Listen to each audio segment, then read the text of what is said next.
You keep me wondering, is our love strong? Just like a love song, baby, it's haunting me. Don't know what you're thinking, it's like I'm sinking deep underwater. Maybe it's harder, harder, harder for me. 오늘 이 시간에는 우리가 흔히들 정신병, 정신장애에서 가장 많이 얘기되어지는 소위 말하는 조현병, 우리가 흔히들 얘기할 때 정신분열증에 대해서 오늘 말씀을 드리겠습니다. 사실 우리가 정신장애에 대해서 상식이 없는 분들도 정신분열증에 대해서는 아마 여러 가지 얘기들도 들은 바가 있고 또 주변에서 그런 환자들을 보신 경험이 있을 것입니다. 오늘은 그 정신분열증에 대해서 특이한 증상, 그 증상을 보았을 때 정신분열증, 조현병에 속하는구나 하는 것을 인식하시고요. 거기에 해당되면 빠른 시간 내에 정신의학과 선생님들의 진단과 진료, 그리고 필요하면 심리치료도 병행하는 것이 좋을 것 같습니다. 무엇보다 여러 선생님들 주변에서 아마 정신분열증 환자라는 분들을 많이 이제 보셨죠. 근데 선생님들이 파악한 그 증상들은 어떤 것들일까요? 종류로 보면 대단히 많지만 아주 간단하게 설명하면 한 3가지 아주 두드러진 특징이 있습니다. 첫째, 가장 큰 특징은 망상이라고 하는 그런 증상입니다. 두 번째가 환각이라고 하는 증상이 나타나고, 또 세 번째는 약간 어려운 말입니다. 와해된 언어라고 합니다. 그 와해된 언어, 와해라는 말은 부서졌다, 어떤 그 질서가 없다, 혼란스럽다, 이런 뜻이 되거든요.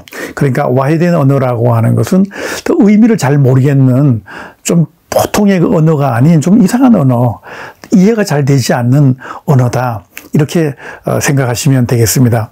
그래서 결론적으로 말씀드리면 망상이나 또 환각 증상이나 와해된 언어 증상이 이것이 한 달 이상 계속 지속되다가 6개월 이상 계속되고 있다면 일단 정신분열증 혹은 조현병이라고 하는 증상으로 판단하시고 한시라도 빨리 진료를 받도록 해 주시는 것이 좋습니다. 그럼 망상이라고 하는 것이 뭐냐면, 망상이라고 하는 건 이 세상에 대한 비현실적이고 자기 자신의 잘못된 그 믿음, 또 잘못된 아주 강한 신념, 이런 것들이 망상이 되겠습니다. 그러면 그 망상에는 종류가 몇 가지 있습니다. 여러분 많이 좀 들어보셨겠지만 피해망상이라는 것이 있고요. 또 과대망상이라는 것도 있고요. 그 다음에 관계망상, 애정망상, 이런 망상들이 정신분열증에는 나타납니다. 그러면 피해망상이 뭐냐? 사람들이 나한테 이렇게 좋은 의도를 갖고 접근하고 또 친절을 베풀고 이렇게 해도 이 정신분열증 환자들은 나를 해치려고 그러는구나, 또 나를 의심하고 나를 나쁘게 하려고 하는구나 라는 그 의심스러운 행동을 자꾸 상상으로 갖게 되는 겁니다. 그래서 친했던 인간관계가 이 피해망상을 해서 관계가 멀어집니다. 나를 의심하나? 내가 공격하는 일도 없었는데 저분이 왜 저렇게 생각할까? 뭔가 의아스럽게 생각하기 시작하는 것이죠. 그 다음에 과대망상은 현실의 자기보다 허무맹랑하게 부풀어서, 예를 들어 자기가 무슨 전지전능한 신처럼 생각이 된다든지, 보통 사람의 능력보다는 훨씬 초능력을 갖고 있다고 갖는 그 잘못된 믿음이라든가, 이런 것들이 과대망상입니다. 죄송한 말씀이지만 과거에 이렇게 우리 세상에 보면 소위 사이비 종교라는 거 있죠. 사이비 종교의 그 교주라고 하시는 분들, 이 과대망상증이 심각하죠. 또 그것을 추종하는 분들도 보면 과대망상적인 분들이 추종하는 경우가 있어요. 자, 이러한 망상들이 정상적인 정신활동이 또 정신작용이 아니라는 사실입니다. 그 다음에 관계망상은 뭐냐면, 텔레비에 어떤 사건이 나오잖아요. 그러면 그 사건이 자기와 아무 관계없는 그냥 객관적 사건입니다. 이웃 사람들의 모습이고 또 어떤 특정한 사람의 그 사건인데 이게 나와 관계에 있어. 저 사건의 주인공이 나 아니야? 억지로 자기를 연결시킵니다. 그 사건에다가. 그러니까 없는 관계를 있는 관계처럼 관계로 인해서, 그러니까 세상의 모든 삶의 모습을 자기와 다 연관을 시켜서 나랑 관계 있는 거다라고 해서 나름대로 피해의식을 갖거나 또 공격적인 생각을 갖거나 이렇게 하고 있습니다. 그 다음에 애정망상은 뭐냐? 평상시에 자기가 사모하는 사람이라든지 또 좋게 생각하는 사람, 이런 사람, 또 뭐 어떤 연예인이나 영화배우, 그분이 나만을 사랑하고 있다든지 이런 그 엉뚱한 생각을 하게 되는 것이죠. 어쨌든 이런 생각들은 뭐 조금이라도 사실 열성 팬 같은 경우에는 연예인들에 대해서 굉장히 좋아하는 감정이 많잖아요. 그러나 그런 열성 팬이 할지라도 이게 병적으로 그러거나 뭐 몇 달 이상 몇 년 이렇게 하지는 않습니다. 이러한 망상들이 이제 6개월 지속되거나 했을 때 우리가 정신분열증을 의심할 수 있는 부분이 있고요. 그 다음에 환각 증상입니다. 환각은 어떤 외부의 자극이 없는데도 자극이 있는 것처럼 느껴지는 느낌에 대한 어떤 왜곡 현상이다. 감각에 의한 왜곡 현상이다. 이렇게 말씀드릴 수가 있습니다. 그래서 우리 환각에도 여러 가지가 있습니다. 우선 환청. 이상하게 어떤 목소리가 어떤 사람도 없는데 어떤 사람의 목소리가 계속 자기 귀에 들려옵니다. 자기의 원한 맺힌 목소리, 또 자기를 사랑했던 옛날 애인의 목소리, 뭐 등등, 또는 자기에게 비난했던 어떤 사람들의 목소리 계속 나타나고 있는 거죠. 그 다음에 환시가 있습니다. 환시는 소위 말하는 헛것이 보이는 겁니다.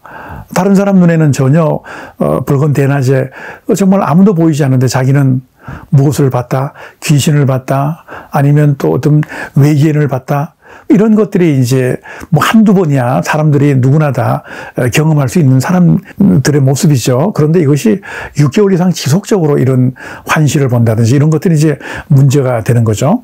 그 다음에 환후란 게 있습니다. 어떤 물건도 없고요. 냄새나는 물건이 없는데 그 냄새가 계속 나는 겁니다. 과일 가게도 아니고 그냥 강가에 와 있는데, 산 꼭대기에 와 있는데 참외밭에 참외 냄새가 계속 난다든지, 그 다음에 뭐 고소한 깨를 볶는 냄새가 계속 난다든지, 이런 것들이 도저히 감각적인 왜곡이 나타나는 이런 것들입니다. 그래서 망상, 환각, 그 다음에 이제 와해된 언어. 말이 안 되는 소리를 합니다. 앞뒤가 맞지 않는 얘기들, 뭐 그런 얘기들 너무 많이 있지 않습니까? 내가 대동강을 내가 샀다. 한강물을 전부 다 내가 샀다. 이런 농담은 할 수가 있지만, 또 뭐 하늘에는 우주선을 내가 전부 다 끌고 왔다. 우리 집 안으로 다 끌고 왔다라든지, 어제 내가 어디 화성에 다녀왔다. 또 금성에 다녀왔다. 그리고 또 감정적으로나 논리적으로 맞지 않는 얘기들. 그래서 우리가 정신분열증으로 진단을 할 때는 망상, 환각, 이렇게 말이 안 되는 논리적으로 맞지 않는 와해된 언어, 그 중에 한 개는 꼭 포함이 돼야지만 진단을 내릴 수가 있습니다. 이런 것들이 이제 6개월 이상 지속이 되면 그런 부분이 나타나는 거죠. 근데 이 증상들이 가만히 보면 하나의 그룹이 있습니다. 소위 말하는 정신분열증도 양성 증상이 있고 음성 증상이 있습니다. 결론적으로 말씀드리면 양성 증상은 약물 치료하면 증상이 좀 완화가 됩니다. 조금 치료가 돼요. 근데 음성 증상은 치료가 잘 안 됩니다. 그리고 양성 증상은 어떤 거냐면 막 겉으로 막 드러나는 겁니다. 행동으로. 막 속된 말로 미친 짓을 하고 다니고 뭐 사람들 눈에 많이 띕니다.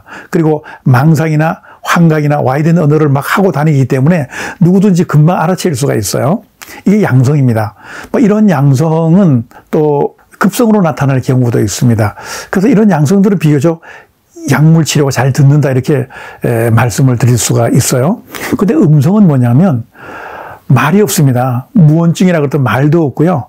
그 다음에 무감각증이라 그래서 좋은 것을 봐도 전혀 좋아하지도 않고 웃음도 없고 세상살이가 그냥 무미건조합니다. 이걸 뭐라고 하냐면 감정적 둔마라고 그럽니다. 그래서 음성은 뭐 세상에 그냥 흥미가 없는 거죠. 흥미가 없고 또 좋아하는 사람도 없고 이성을 봐도 아무 감각도 없고, 이런 증상이 바로 음성 증상입니다. 그래서 이 음성 증상은 주로 또 의학계에서 우리가 그 판단하기를 그 뇌세포가 많이 그 손상이 되거나 또 유전적인 모습이 있으면 거의 음성이 된다 그러고요. 이 음성은 약물 치료가 잘 듣지 않는다라고 하는 이런 부분이 있어요. 그래서 분열증에 걸렸더라도 겉으로 막 드러나는 양성 증상이나 멀쩡하던 사람이 갑자기 이렇게 막 급성으로 갑자기 뭐 미친 짓을 한다든지 이상한 짓을 하게 됐을 때는 비교적 약물 치료가 쉽다라는 말씀을 드릴 수가 있고 음성이 정말 힘이 듭니다. 그리고 또 정신분열증은요, 이 감정적으로 갑자기 이렇게 예민해질 때가 있어요. 상당히 그 부정적인 얘기를 계속 해대거나 했을 때 스트레스가 극에 달하면 공격적인 행동을 합니다. 막 때려부시거나 칼을 휘두르거나 참 위험하죠. 그 다음에 심할 경우는 자살을 시도하기도 합니다.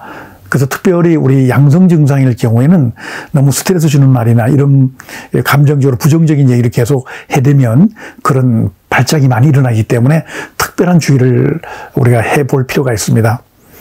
자, 그 원인을 보면 첫 번째 가장 그 생물학적으로 볼 때 유전적인 요인이 크다고 얘기합니다. 특히 부모님이 모두 다 정신분열증일 때는 그 자녀가 정신분열증 될 확률이 굉장히 높다라고 합니다. 거의 뭐 20, 30% 이상이다라는 보고도 있고요. 특히 그 쌍둥이일 경우에 일란성 쌍생아 같은 경우는 거의 정말 말씀드리기 못하지만 엄청난 비율의 그런 발병률을 보이고 있다고 합니다. 그 다음에 두 번째로는 이제 우리 뇌의 신경 전달 물질, 소위 말하는 그 호르몬 중에 우리가 행복 호르몬이라고 하는 세로토닌과 또 우리를 막 의욕적으로 이렇게 막 활동적으로 만들어주는 도파민이라고 하는 호르몬이 너무 과다 분비하거나 수치가 너무 상승했을 때 나타난다고도 얘기를 합니다. 그러나 이제 이 정신분열증 환자는 여러 요소가 있기 때문에 환경적 요인이라든가 심리적 요인 또 생물적 요인이 복합적으로 일어나기 때문에 뭐 하나가 반드시 해당되는 원인이다라고 볼 수는 없지만 저희가 감히 말씀을 드린다면 근데 유전적으로 집안의 가계를 봤을 때 유전적으로 이게 정신분열증 환자가 있는 집안에서는요, 특별히 조심해야 될 게 그럴 때 아주 스트레스를 강하게 받게 되면 쉽게 말하면 그 다른 사람들보다 정신분열증 발병할 가능성이 무척 커진다. 이렇게 말씀을 드릴 수가 있겠습니다. 그리고 비교적 정신분열증이라도요, 그냥 그 상황이 조금 좋아지는 경우 또 치료가 되면서 효과를 많이 보는 경우가 환경적인 요인이 있습니다. 어떤 거냐면 보통 정신분열증은 20대 초반의 남자 같은 경우에 20대 초반에 많이 나타납니다.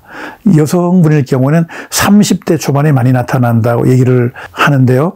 이 발병하는 나이가 좀 늦게 조금 나이가 드셔서 발병하는 경우는 치료도 그만큼 좀 빠르다라고 하는 통계가 있습니다. 그리고 독신자보다는 결혼한 사람들이 조금 치료적인 효과가 좀 높다라는 보고가 있습니다. 그건 왜냐하면 그 배우자가 상당히 협조적이고 또 부정적 감정에 같이 공감해주고 하기 때문에 상당히 스트레스를 완화시킬 수 있는 환경이다 보니까 그렇고요. 그 다음에 멀쩡하던 사람이 갑자기 정신분열증이 나타나는 경우, 흔히 말하는 그 급성 스트레스로 인한 정신분열증도 효과가 좀 빠르게 나타난다. 이렇게 볼 수가 있습니다. 그리고 약간 좀 또 다른 방향의 말씀이긴 하지만 약간 그 지능이 높은 분일수록 뭐 외국의 경우에도 이제 그런 통계가 있는데요. 높은 지능 소유자일수록 치료가 조금 효과가 빠르다라고 하는 말씀을 제가 조심스럽게 드릴 수가 있겠습니다.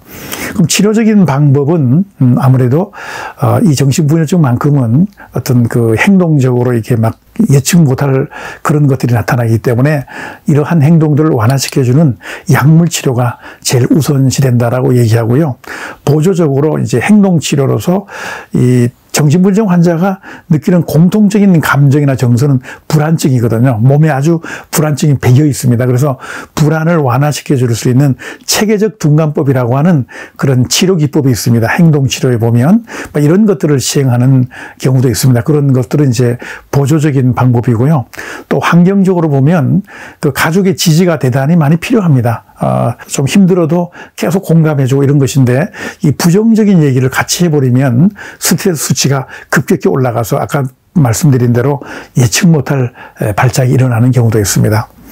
그 다음에 또한 우리가 뭐 치료는 아니지만 예방적인 차원의 부모님들이 그 어릴 때 자녀 양육 방법에 있어서 이중구속적인 모습을 보여주면 안 된다. 이중구속적인 언어를 쓰면 안 된다. 이런 전문적인 용어가 나와 있는데요.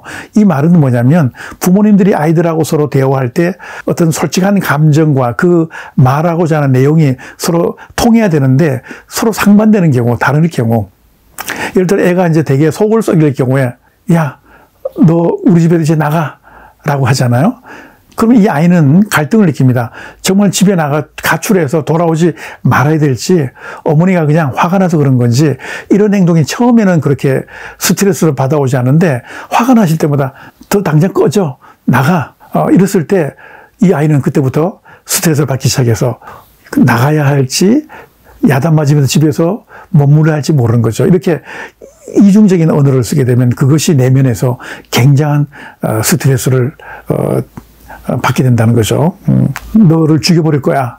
그럼 정말 내가 죽음을 당하는 건지. 근데 보니까 그렇지 않거든요.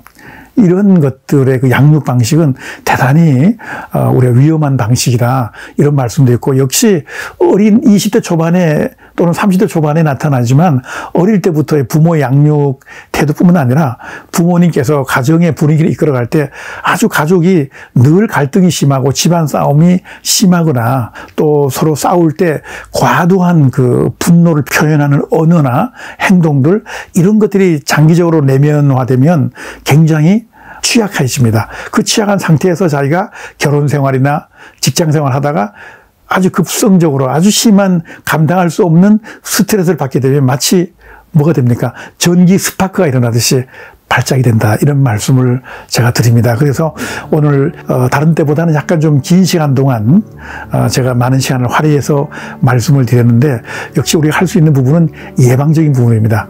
서로 상호 간에 좋은 대화 또 긍정적 대화를 통해서 만약 집안에 환자가 발생이 되면 무조건적으로 좀 껴안는 듯한 그런 환경이라면 아까도 말씀드렸지만 빠르게 이것이 회복이 될 수가 있습니다. 좀 그 환자의 가족에게는 정말 인내심이 많이 필요하지만 그러나 이 병은 또 인내심을 발휘하는 만큼 그 예후도 그 증상도 그만큼 완화된다는 말씀을 제가 드릴 수가 있습니다. 대충 이런 말씀을 드렸는데요. 여기에 좀 해당되는 분들이 계시면 빠르게 치료를 받으셔서 또 완치되시고 또 가족들의 서로 화목한 그런 분위기가 빨리 회복이 되었으면 좋겠습니다. 오늘 정신분열증에 대한 말씀은 이 정도로 마치도록 하겠습니다. 여러분 경청해 주셔서 대단히 고맙습니다.